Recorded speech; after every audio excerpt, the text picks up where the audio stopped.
Welcome back to another technical deep dive here in the debug zone. Today, we're tackling a big question and breaking it down with insights from other users. Hopefully, this clears up some misconceptions and helps you get the answer you need. So buckle up, stay a little curious, and let's jump right in.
And that's a wrap.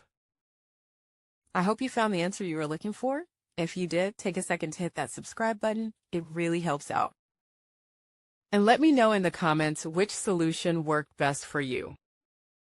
See you next time in the debug zone.